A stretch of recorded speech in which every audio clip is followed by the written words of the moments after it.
गुजरात अहमदाबाद जिले के दसक्रोई तहसील में crime and corruption control association व CNCCTV news channel bureau office का लोकार्पण किया गया। इस कार्यक्रम की शुरुआत प्रार्थना व दीप प्रागट्य से की गई। Crime and corruption control Daskroi तहसील डिटेक्टिव ऑफिसर व CNCCTV न्यूज चैनल व दसक्रोई तहसील bureau Tushar Shah, crime and corruption control association के दसक्रोई तहसील प्रमुख मनीष भाई शाह ने मुख्य अतिथि के रूप में उपस्थित पदाधिकारियों का फूलहार से स्वागत किया। Crime and corruption association Gujarat प्रदेश प्रेसिडेंट व CNCCTV news channel MD Shri Kalpesh Acharya इस कार्यक्रम के अध्यक्ष रहे और उनके हाथों ब्यूरो कार्यालय का उद्घाटन किया गया। इस कार्यक्रम में गुजरात प्रदेश वाइस प्रेसिडेंट दिलीप जोशी ने कार्यक्रम को संबोधित किया और संस्था और मीडिया विभाग हेतु व कार्यों के बारे में संपूर्ण जानकारी दी। Gujarat detective officer women cell Deepika Bhadauria ने कार्यक्रम को संबोधित किया। भ्रष्टाचार और अपराध के खिलाफ शुरू की गई इस मुहिम में महिलाओं को जुड़ने का आह्वान किया और कार्यक्रम के अंत में गुजरात प्रदेश प्रेसिडेंट व CNCCTV news channel MD Kalpesh Acharya ने कार्यक्रम को संबोधित करते हुए कहा कि भ्रष्टाचार और अपराध के खिलाफ संगठित होकर लड़ना है और इस मुहिम को आगे बढ़ाकर आने वाली पीढ़ी के भविष्य को बचाना है। साथ साथ कहीं भी कभी भी अपराध और भ्रष्टाचार के खिलाफ इस जंग में नागरिकों को संस्था व मीडिया विभाग की संपूर्ण मदद व साथ देने की बात कही। Crime and corruption all India president Shri Dinesh Gupta ji ने इस अवसर पर दसक्रोई तहसील ब्रांच के पदाधिकारियों को अभिनंदन दिए और इस कार्य की सराहना की। इस कार्यक्रम में Gujarat chief detective officer Narendra Prajapati समेत संस्था के सभी पदाधिकारी, कार्यकर्ता व आसपास के नागरिक उपस्थित रहे। Crime and corruption control association द्वारा अपराध और भ्रष्टाचार के खिलाफ शुरू करी गई मुहिम काफी प्रशंसनीय है।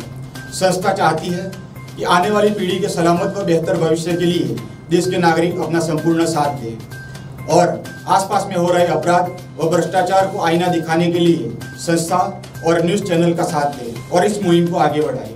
पेश है हमारे अहमदाबाद दसक्रोई तहसील से एक खास ब्यूरो रिपोर्ट। आवेल भाइयों बहनों तमामનું હું હાર્દિક સ્વાગત કરું છું। Crime and corruption control association એના ફાઉન્ડર મિસ્ટર દિનેશ ગુપ્તા જે આજ ઉપસ્થિત નથી રહી શક્યા,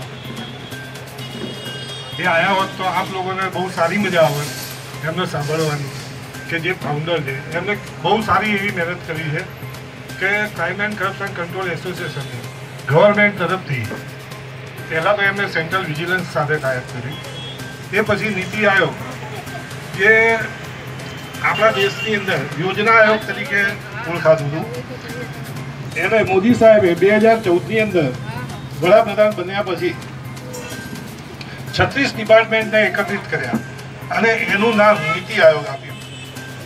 એના ચેરમેન મોદી સાહેબ છે કે આપણા દેશની અંદર જે કંઈ કોઈ પણ નિર્ણયો લેવાય સમાજ માટે, દેશના સંરક્ષણ માટે, એ નીતિ આયોગમાં લેવાતા હોય છે।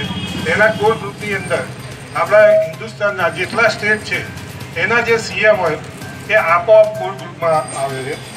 Ministry of women and child development એ પણ એક એવો ડિપાર્ટમેન્ટ છે કે મહિલાઓ અને બાળકોના ઉત્કર્ષ માટે એક ડિપાર્ટમેન્ટ ચાલી રહ્યો છે। એની સાથે બી ક્રાઇમ એન્ડ કરપ્શન કંટ્રોલ એસોસિએશનનું ટાઈપ થઈ ચૂક્યું છે। બીજી વસ્તુ, બીજા ઘણા બધા ડિપાર્ટમેન્ટ સાથે ટાઈપ થઈ ચૂક્યું છે। આપણે સમાજની અંદર ક્રાઇમ એન્ડ કરપ્શન ખતમ કરવા માટે એકત્રિત થવું બહુ જરૂરી છે। સંગઠન બહુ મોટી વસ્તુ છે। સંગઠન હશે તો કોઈ પણ કામ કરી શકીશું। આજે રાજકારણની અંદર જુઓ, કોઈ પણ પક્ષ શું કરે છે? જ્ઞાતિવાદ ચલાવે, જાતિવાદ ચલાવે, ધર્મ ઉપર ચાલે, એ લોકોને એ રીતે બહેકાઈ અને પોતાનો લૂંટવો શીખી રહ્યા છે। પણ આપણે કોઈ ધર્મથી લેવા દેવા નથી, કોઈ જાતપાતથી લેવા દેવા નથી, કોઈ જ્ઞાતિવાદથી લેવા દેવા નથી।